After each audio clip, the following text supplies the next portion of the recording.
So welcome. It's a real pleasure to be here with you this morning to talk about basic board responsibilities. My name's Connie Carter, and I'm here presenting with Beccaria, my co-author of our book, which is for sale somewhere around in here if you're inclined. Just a quick note about me. I've been working in the nonprofit sector my whole life. I started when I was about this big. And I've had my own business now for about the last 17 years doing consulting work for nonprofits, many of which are here in Chester County. And I've had the good pleasure of working with a number of you who are here for this session. So it's really nice to be here with you this morning. So what we're going to do is talk about basic board responsibilities this morning. And these are the 7, and as you go to various workshops today, I'll warn you, you're probably going to see this slide repeated multiple times. These are the basic 7 board responsibilities which we're going to talk about today in a fair amount of detail. And you can see they include things that most of you already know for sure. Legal and ethical integrity, building a competent board, determining mission, vision, and purpose, protecting assets, making sure adequate resources, which translates into the dreaded fundraising word, and enhancing nonprofit standing, being an ambassador for your nonprofit, and hiring and being involved with the executive director. But before we get into the details of what each of those things entails and what it actually looks like, we're going to talk about 3 sort of basic concepts that are sort of overarching concepts about what being a board member entails. And they sound a little archaic. I don't know if any of you have run across these. Duty of care, duty of loyalty, duty of obedience. And I've heard those terms for years, and I usually would think, what does that mean? What does duty of obedience in a nonprofit mean? I'm a board member. But we're going to talk about, in a way, about how those 3 concepts basically provide an overarching view for how you need to operate as a board member. They're things you need to remember when you enter the boardroom. That's sort of, it's a mindset that you as a board member need to have. Sort of guiding principles. I'm going to sort of explain what each of those are. This first one about duty of care is really talking about being informed about the nonprofit's work so that you're capable of carrying out, making sure its mission is being accomplished, making sure that the financial aspects and the loyalty aspects and the legal aspects are all taken care of.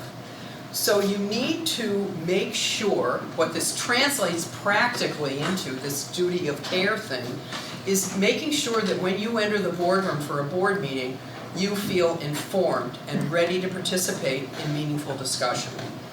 So that means that you have to get timely information from staff ahead of time, before each board meeting, and that maybe you need to get information from staff in between meetings to keep you updated if perhaps you're dealing with something that's a moving target, that is something like, well, we'll keep you updated about how this proceeds.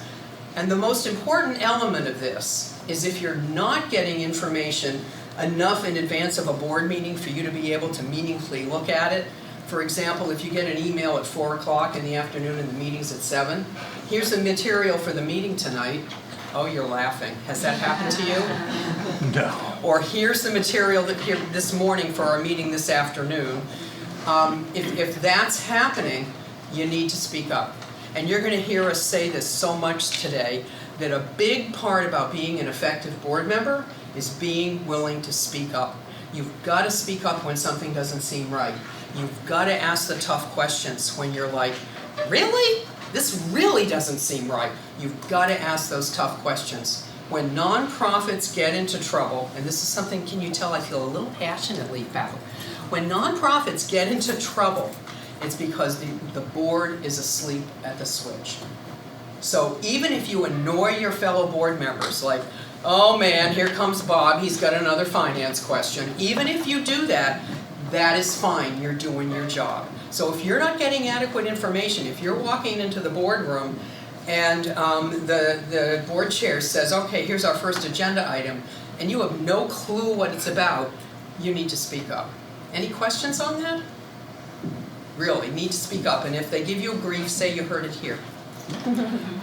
You also, related to having adequate information, is you need to be aware when you really don't know, and you need to get some expert advice from the outside.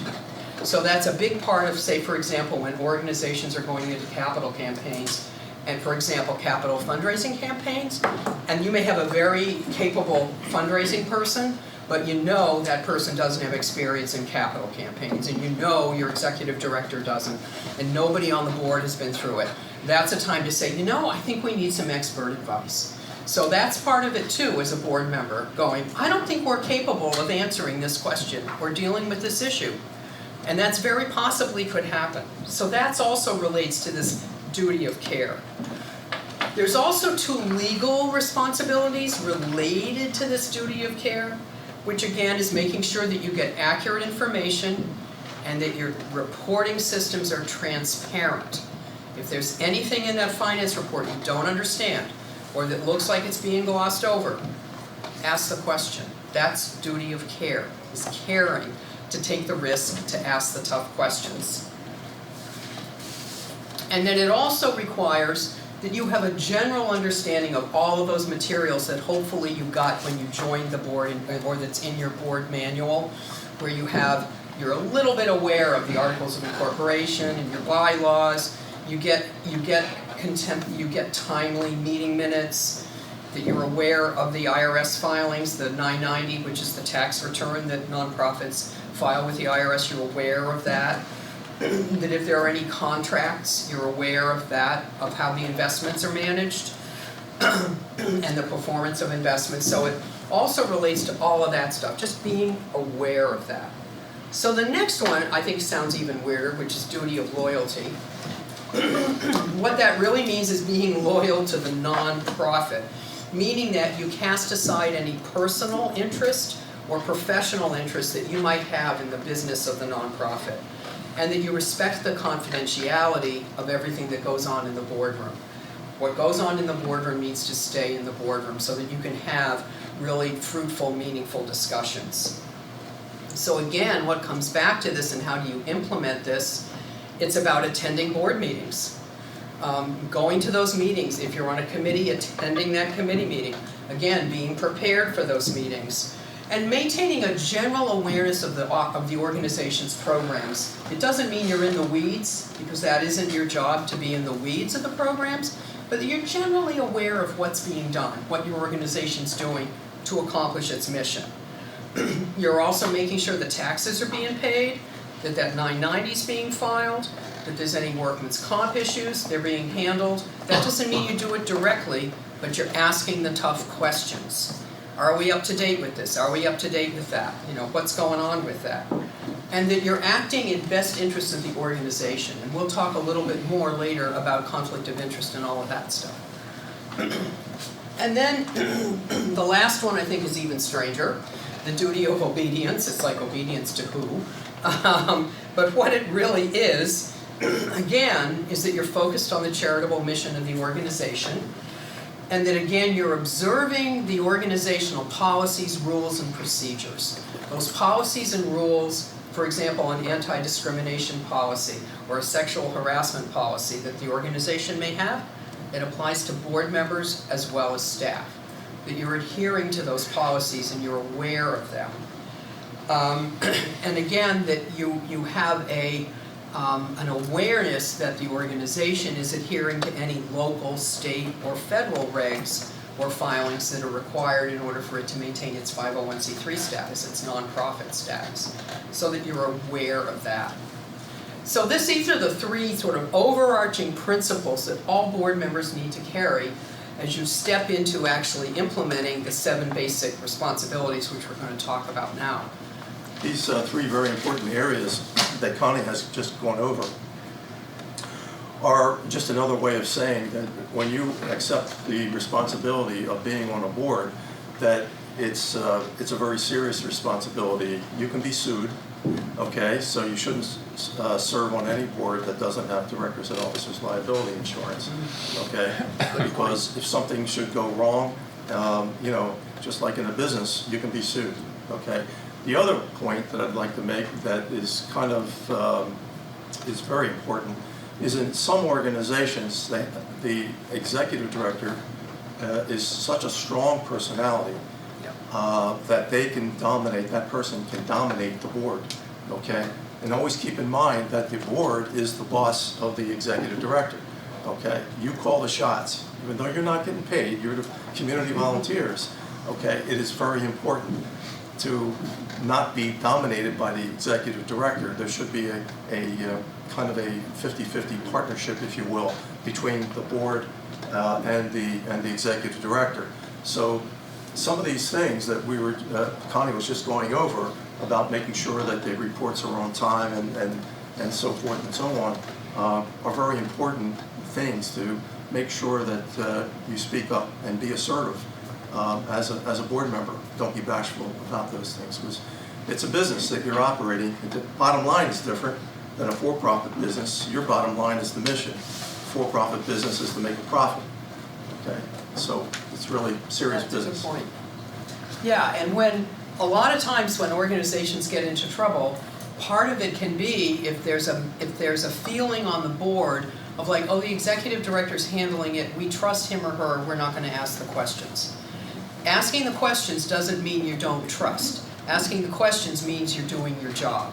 So I know of one organization, for example, that went months without receiving financial reports. Oh, we trust the executive director, whatever reason she gave for why this wasn't happening.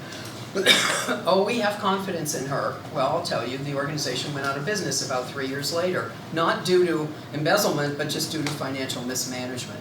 So always ask the tough questions. It's not personal. So the first specific duty we're going to talk about, and we've touched on some of these concepts already, is this legal compliance. You have the legal responsibility, and as Lou said, that's why you need that directors and officers insurance. You're ultimately responsible for making sure that the nonprofit adheres to legal standards and ethical norms that include the pieces we already talked about, adhering to any local, state, or federal laws that pertain to your mission-driven organization. And those are going to vary, and those regulations are going to vary based on what your mission is. For example, I imagine Good Fellowship has a stack of stuff you have to comply with. Is that right? Correct. Right, Chaz? You have a stack, and you have a bunch of regulatory agencies you answer to, right? Whereas, say, an animal welfare organization or a cultural organization would not have all of those reams of requirements. So if you're on your Good Fellowship board, right, you're on top of all that to an extent, right? Yeah, to an extent. You don't know the details, but you have confidence. You've got reporting systems in place, you have confidence that this is happening. It is a board responsibility. That you maintain a compliance with any occupational safety, health, or labor laws that relate. That you have adequate personnel policies and procedures that spell out different things and protect you from things. That you are adhering to your bylaws. And it's funny, you know, I'm sure, you know, most people don't spend, oh, here's some juicy reading, let me read the bylaws again. That sounds exciting. But it is a really good thing to do at least once a year as a board to review your bylaws or have it delegated to a small committee to make sure they're still fitting what your mission is and that they're still fitting how you operate. You need to be familiar with them. I can't tell you how many organizations, when I say, well, how many board members does your bylaws allow? And they'll go, oh, is that in the bylaws? Oh. So you need to adhere to those. You need to make sure that your nonprofit is registered with any other applicable agencies, for example, the Bureau of Charitable Organizations here in Pennsylvania, or any other registrations you need to maintain. And that if you need licenses to operate your business, such as you guys have to be licensed, right? Good Fellowship, if you need to maintain a license, that is up to date and being maintained. So that's all that legal stuff. Then there's confidentiality and conflicts of interest you need to be aware of. Ethics in a nonprofit organization are a little different than in a for-profit organization. So because it's so important that a nonprofit operate ethically because we have the public trust. And we're using publicly donated money often to carry out our missions. And generally speaking, those people who are donating to us, certainly in the smaller categories, never really know, did you really use my $100 the way you said you would? there's a lot of trust there. So that's why conflict of interest is so important to guard against in a nonprofit organization. So you need to make sure that the board does that annual conflict of interest disclosure, that you sign off and you release any possible conflicts you might have, either professionally or personally. It doesn't mean you can't be on the board. It means you need to be transparent about it and disclose it. Also, again, that confidentiality piece about the organization's operations, that needs to be held and trusted. Question? I was just wondering if you could provide maybe one or two examples of conflict of interest that you've seen. Do you have one that comes to mind, Lou? Sure.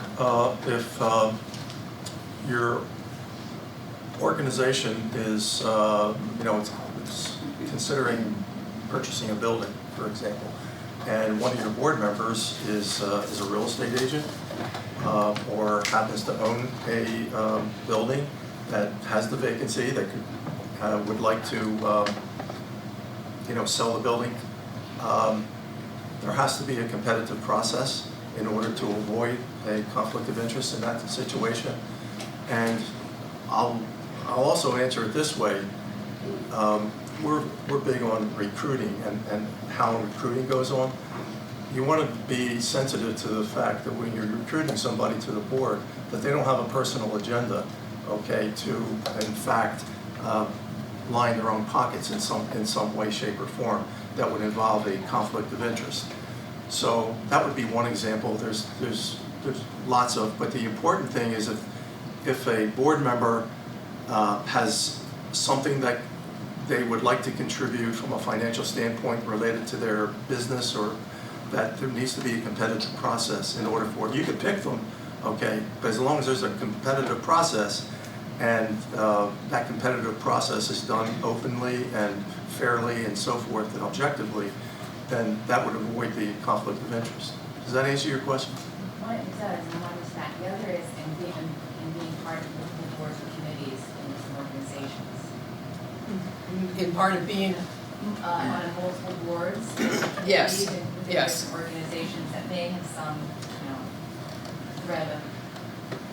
yeah, or it could be if you're on, let's say, boards of organizations that have very similar missions that are actually competing for the same fundraising dollars.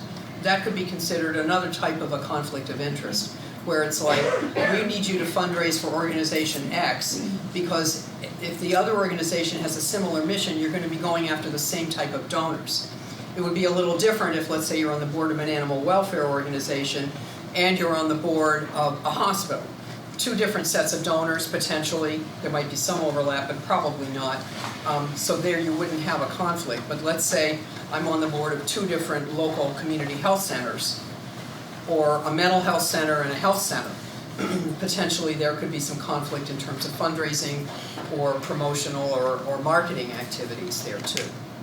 And whenever you feel that you personally, or the person feels personally that there is a potential for a conflict of interest, then that should be made known to the board, and everything should be transparent and out in the open, okay? And if there is a real definite conflict of interest, you abstain from the voting on it? Yeah. Another possible example could be if it's a health center and you run a health equipment supply company, and you're just assuming by being on this board I'm going to get your contract. Could be, as Lou said, totally fine for you to get the contract if your pricing is competitive or even maybe a little lower than your competition, but you need to disclose it so people know. So the next one is about building a competent, effective board. And this relates to recruiting new board members and orienting them once that they're on the board, and also assessing the board's performance periodically. So the goal here, the reason this is here, is that you need to ensure that the organization has a competent, diverse board with sufficient members to adequately do the work. Boards have a responsibility to develop job descriptions for what being on the board is. Is there anybody who doesn't have a job description for what being a board member is? It really spells out, these are the things we need you to do. Everybody does. That's awesome. So No. you've got that, because that's an No. essential recruitment tool. No? No. No, okay. You just didn't raise your hand, I right? didn't raise my hand. Oh, okay. I was gonna throw something. You were gonna, yeah. Don't admit that. Many organizations don't. Don't. It's an essential recruitment tool because you really want to be able to tell someone, we want you to join the board and here is what we expect. As Lou said, it is a serious job. That's what those 3 duty of care, loyalty, and obedience are about. It's a serious position. So you want to be sure when you're recruiting someone that they're up for the task and that they're willing to do these things. So you need to specify them up front. And we are tremendous advocates of term limits for board members, which means, generally speaking, for boards, you can be on, our term limits, let's say, are 2 years. You can be on you can be invited to come back for 3 terms, then you have to take a year off, and then you can be invited to come back. Now, they could be 3-year terms that are 2, you can do all kinds of variations on that, but we're a real proponent of that because that is what keeps your board refreshed. That is what enables you to avoid we've always done it this way. Well, for the last 25 years, we've done it this way. That's one of the quickest ways to discourage new board members because they feel their voices aren't being heard, that you're not interested in new ideas. So it's really important that your board membership turn over on a fairly regular basis, and term limits give you this wonderful opportunity to do it without insulting anyone. You know, you don't have to go to someone and say, you know, we're really tired of you, we'd like you to leave, thank you. Or some other more polite way. How much better to be able to say, you're coming to the end of your 3rd term. You have to rotate off, I'm so sorry. And that most likely is going to be very genuine. But likewise, if you have a board member who's being a pain in the butt and you really would like them off the board, the term limit can also give you a really easy way to usher them out. You know, your term's ending. Bye-bye, if you need to do that. That's one of the really tough things to do on a board, but it's important at times. So the recruitment piece is so important that you do a strategic, structured method of recruiting board members. And that you don't fall into the, who do I know, who lives next to me, who's my mother, who, you know, who just might be, who's my friend who could join this board.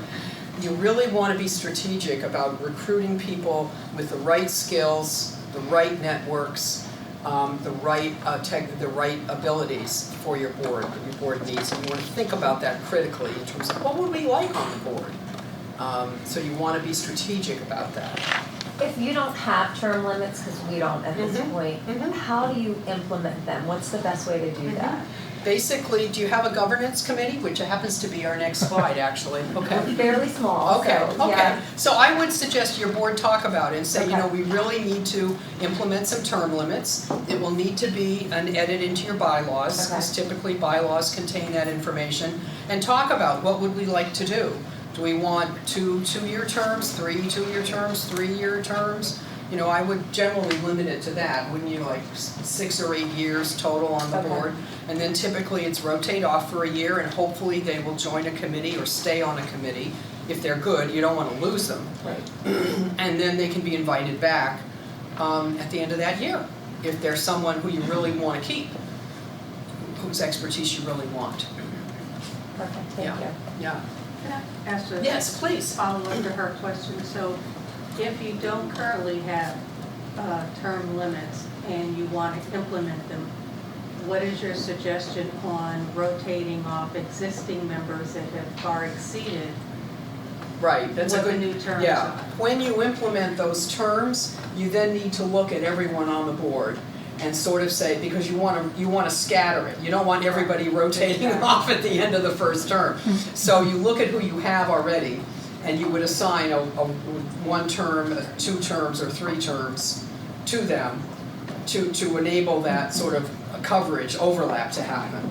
And perhaps you might say board members who've been on the longest would get only 1 term, and then they have to rotate off. And then you recruit new people, and people who've been on medium size, they get 2 terms, and new members would get the 3 terms. Because you want to overlap those so you don't lose everybody at once. Yeah, does that make sense?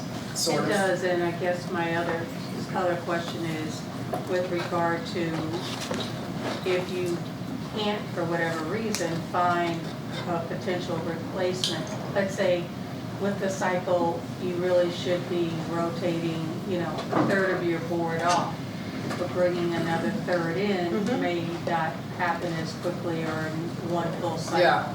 Do you have a recommendation on how many to bring in as a percentage of your board? Yeah, well, it depends on how big your board is and how big you want your board to be. I would recommend, if at all possible, you really try to stick to the term limits, and that you have an active recruitment process throughout the year, which is what this governance committee is about, so that you're actively recruiting and thinking about this. It's a bad habit to get into, to say, yeah, our bylaws say this, but we're just going to do something different this year. It's a bad habit to get into. So I would really recommend, my recommendation would be that you really try to fulfill those roles diligently. Yeah. Yeah. Wouldn't your officers' terms impact that? They can, and often in bylaws, officers' terms are a little different. So you want to look at that as well. You know, typically, like board chair is only like a year or two, something like that, but, and you want to avoid, this helps you avoid the situation of a treasurer being on the board for 25 years or the secretary being there forever, because you want to make room for any leadership. So one of the most effective ways to handle this is to have a robust governance and nominating committee, and that's why the job description here is on the screen.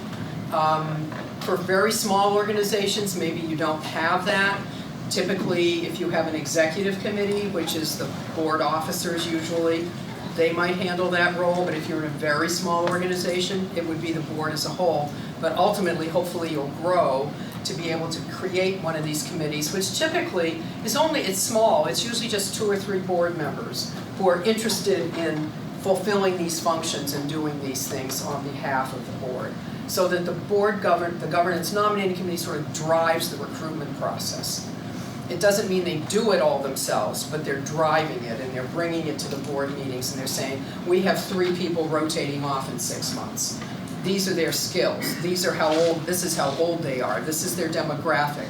We need to replace them, and then you have a fresh opportunity, as in any turnover opportunity, to think, all right, who do we want to replace them with? What skills and networks do we need, or are we missing? So we can't stress enough the importance of having this governance nominating committee. And if you're a larger organization, you really need to have it and not even let it fall to the executive committee, we would suggest. And then the third one is about determining the mission and purpose, and that's really provides you an overall guide for organizational planning, because when you're planning, everything has to comply with the mission and be supporting the mission. You also are responsible for making sure that you do strategic planning. These days, funders really want to see that an organization has a strategic plan. You know, 30 years ago, it was only huge hospital systems and universities that had strategic plans, but now even the tiniest of organizations needs to have one. And I've been thrilled that so many, I do a lot of strategic planning with organizations, and I'm thrilled that so many even very small organizations are stepping up and doing that. That is definitely a responsibility of the board to make sure that that happens in a timely way. And the board is also responsible for monitoring the program quality and the service delivery of your organization, just to make sure that the programs that are being done are consistent with the mission and consistent with what you say you're doing. So in a large organization, say like Good Fellowship, you get statistical reports to the board, right? Yeah. Like how many calls, how many this, how many that, right? In a small organization, it might be, yeah, we're running our after-school programs and we have 25 kids. And these are a couple of the activities we're doing. It might be as simple as that. It needs to vary based on the size of the organization. But overall, the board needs to get reports that this stuff is happening and that it's fitting with the mission. Any questions on those 3? Mission and vision, strategic planning, and monitoring your programs. Okay, now I'm going to hand it over to Lou. Okay, we're going to go over this duty number 4. This has more to do with the financial aspects of the board responsibility. The board basically is the one who approves the annual budget. Usually it is developed kind of in concert with the executive director, but it has to be approved by the board, or it's really not an official annual budget. It also monitors that budget, monitors the performance, and highly recommend, every time that you have a board meeting, that the budget be reviewed to see if it's out of whack or if it's okay, things are doing okay, at least quarterly. But if you happen to have board meetings every other month, then monitor it every other month as an agenda item. Also, another big financial responsibility of the board is to have the external audit that's conducted by a CPA that's hired by the board. So every board should have an audit committee. One of the things that we have gotten pushback from organizations is that, well, we have a finance committee and they develop the board and they develop the budget, so we don't need an audit committee. Well, you do need an audit committee because there needs to be a separate balance of the responsibilities and checks and balances, if you will, among the board. So the audit committee, basically, the responsibilities are to hire the, well, not hire, the board hires them, but the interview CPA firms, recommend one to the board, have it approved, and then review the audit when it's done and recommend approval or not approval to the board. So having an audit committee is very important. It's not a committee that demands a lot of time. Basically, it's probably the least time-consuming of the various committees that your board may have, but it is crucial to have an audit committee. Internal controls. The board must make sure that you have a set of policies related to the internal controls of how you deal with your money. That's purchasing practices, operating reserves, and investment of nonprofits' assets. I want to just, this is my favorite topic. Go ahead. Of operating reserves.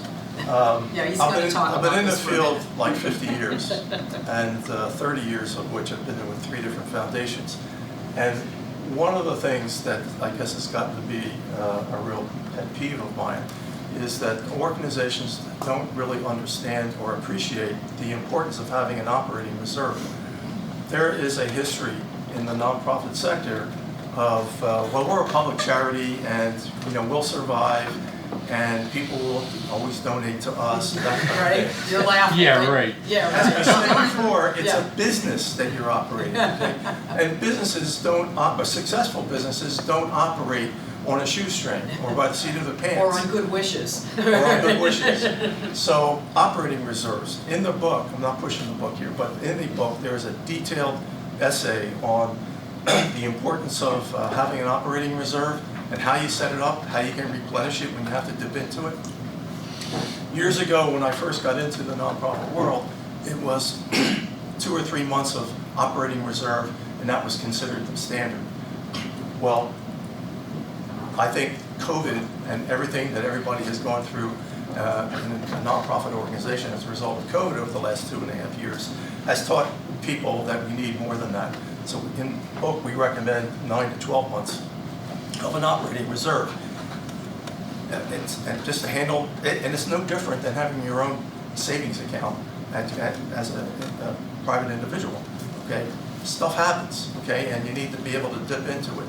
Okay, so having an operating reserve, it's really an important responsibility of the board to make sure you have an adequate operating reserve. And if you don't, then to have a plan to basically build up to it. Can you Okay. tell he's sort of passionate about this topic? Administrative policies, it's the board is responsible for making sure that you have what we would call in the nonprofit sector best practice policies. Everything from a conflict of interest policy to a policy on document retention and destruction, or risk management policies and so forth and so on. Yeah, there's a whole list there. At the bottom of your separate handout, there's a whole list of various policies. Yeah. And risk management, making sure you have insurance, making sure that you have the directors and officers liability insurance. Question, I have a question going back to the investment side. okay? In your opinion, what's the right frequency for touching base on, investment performance, OCIO, providers? I've heard 3 years, 5 years, obviously COVID roller coaster of markets has been interesting these last few years.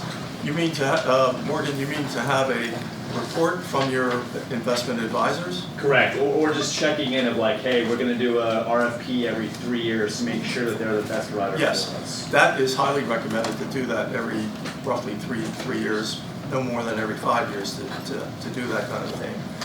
The other part of your question that I thought you were asking was in terms of the investment managers that you have, like, are they going to report? So they should report to your investment committee at least once a quarter. You want to, that just enables you to keep a tabs on that most important thing is how much money you have, okay, and how the performance is going. So every organization really needs, I'm not going to go through this in detail, but the essence of this is have a plan, have a resource, a fund development plan of some sort every year about how you're going to raise your money. It includes all these different things: foundation grants, corporate sponsorships, contracts, fees for service, annual giving, all that kind of thing. Every organization's plan will be different. It doesn't have to be an epistle, okay? But it just, you need to have something that is going to guide you in your fundraising. Fundraising activities, solicitation, promotional materials, accurately identifying the organization. This is basically kind of in the area of the marketing of your organization. One of the things that I've found in my many years of being involved in the nonprofit world is that I think the biggest area of neglect is marketing and communications on the part of nonprofits. Marketing and adequate communication is intimately involved with fundraising, and you can't have one without the other. Okay, so if your organization is one that doesn't really emphasize marketing, I would say, try to put that in a strategic plan to beef it up. It's not something that's superfluous. It's not something that's a puffy kind of a thing. If people don't know what service you provide and what your mission is, they're not going to fund you.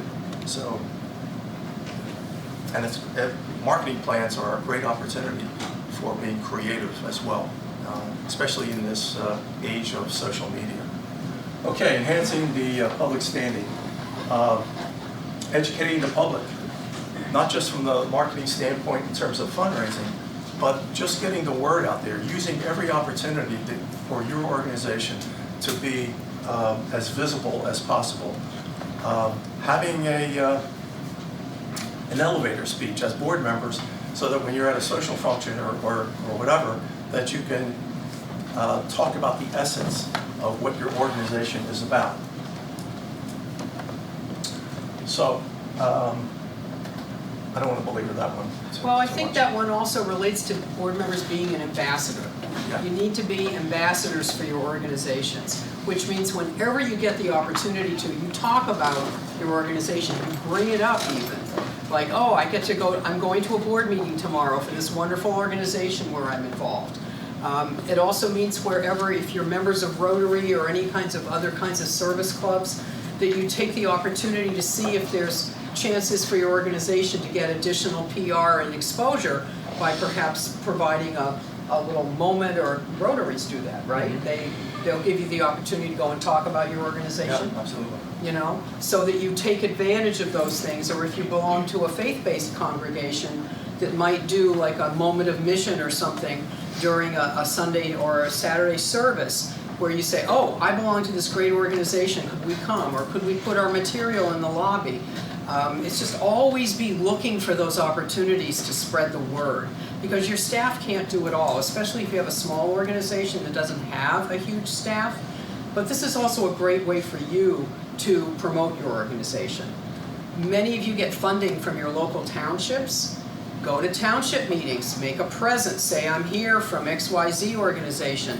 Just thank you for your support, even if you can get on the agenda just for 2 minutes, and let me tell you what else we're doing these days. Something as minor as that could be a huge, huge lift. Yeah, and if you are in a community that has a local cable television, for example, in addition to other means of social media, use that local cable television just to put graphics up there that'll rotate a couple hundred times a day, and that constant flashing of your name of your organization and what your mission is will be helpful, and that doesn't cost anything because you're a nonprofit organization. There's also lots of social media things that people can do, sharing stuff. Let's say you get stuff from the organization, share it out to your friends and associates on social media. Pass that along, pass that word along, do everything you can to extend the reach of your nonprofit. Because as Lou said earlier, this is one of the areas, I can't tell you how many times I hear, when I'm doing consulting work, I'll hear from people, we're the best kept secret. You don't want to be. Yes, sir. Bullets 2 and 3 obviously make sense. We do it, we get out there. What's the value, or who's the intended audience of an annual report? Well, first of all, your donors, okay? People that you may have contracts with, the regulators, any group, any individuals or groups of people that would be considered your stakeholders or potential stakeholders, okay? They would be people to, benefit by your annual report. You could, if you're use the example of a township, okay, leave your annual report of your organization, at your township office, for example. They would allow you to do that. Just look for creative opportunities to get that word out like that. Does that answer your question? Sort of. I think it's a useful tool what do annual reports do really? They talk about what you've done in the past year. That is really the idea. Right. So they usually contain those wonderful little pie graphs of your income and your expenses. For an organization like yours, Good Fellowship Ambulance, you would have service statistics about where you provided your services, where your emergency, you do all that stuff.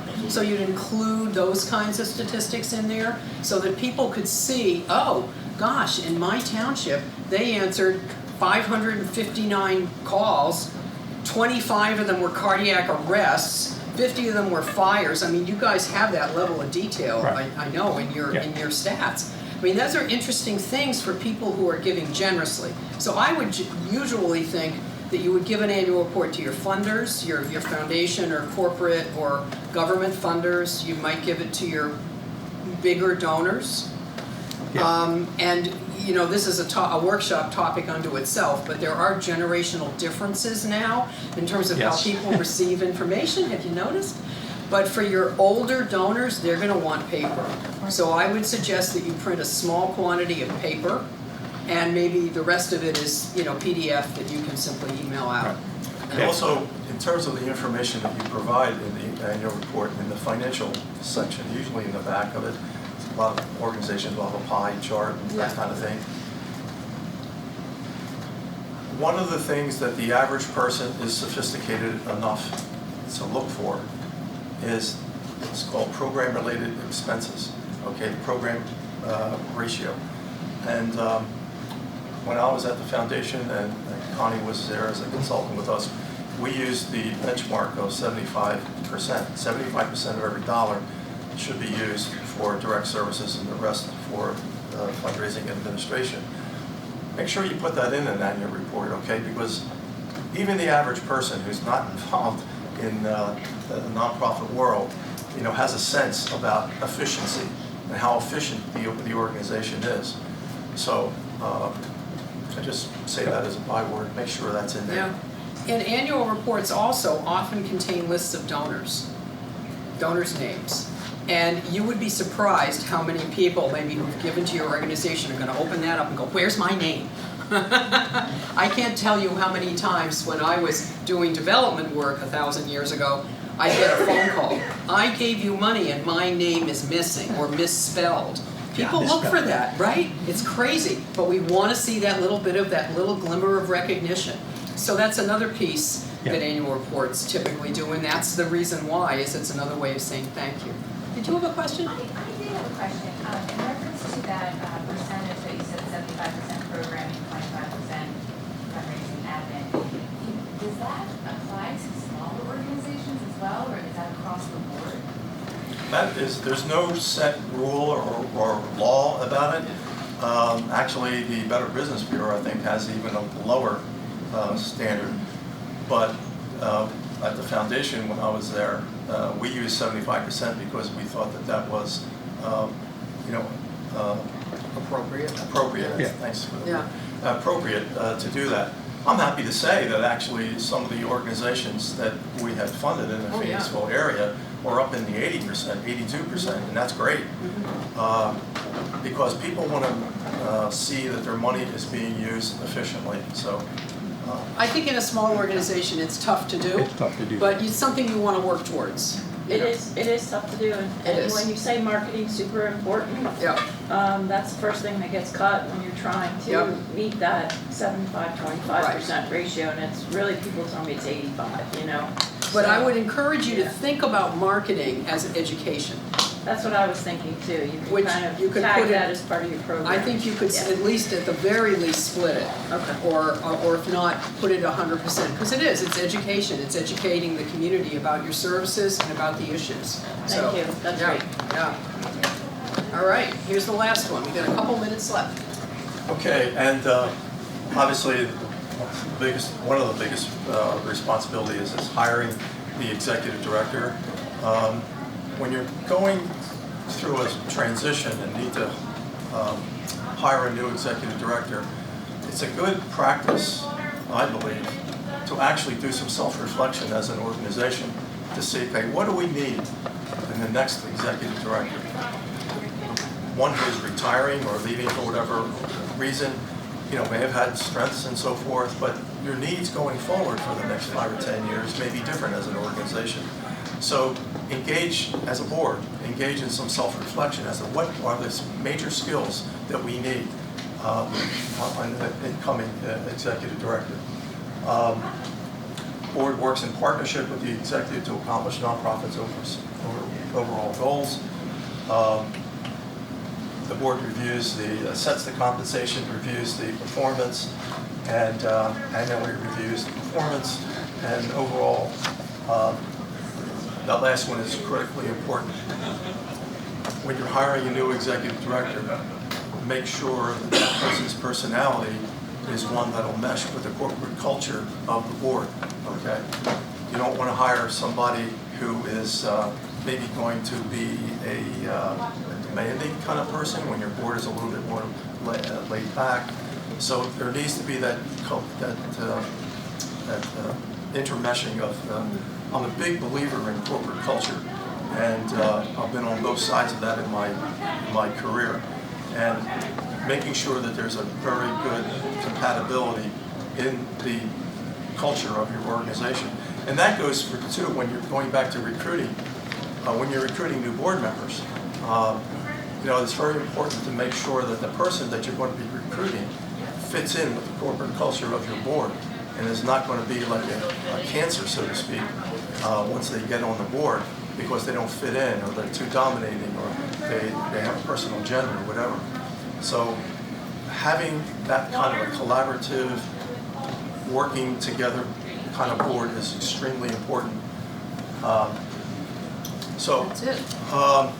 One final point I just want to make. Governance, that whole issue of governance, which we covered today, is all about policy. It's all about, and it's the responsibility of the board to make the various kinds of policies, okay? The executive director is the lead staff person to do the management of it and to implement the policies, okay? So that's critical. And a good board, I just want to go over this really. You got like 1 minute. 1 minute. When we were working with the foundation, we actually tested for the quality of an organization in two things: financial area and governance. And in the governance area, there were 3 indicators of strength And that's on this separate handout. that we emphasize. That is how diverse and inclusionary your board was how active the board is. It's no good having a board of quality people if they're not going to be active. And we would ask a certain amount of questions related to that. And then lastly, how organized the board is. You know, you have the best, a whole number of best practices, policies in place. And if you have those three things in the governance area, if you're diverse, if you're active, and if you're organized, you can consider yourself a very strong organization, and you will be attractive to funders.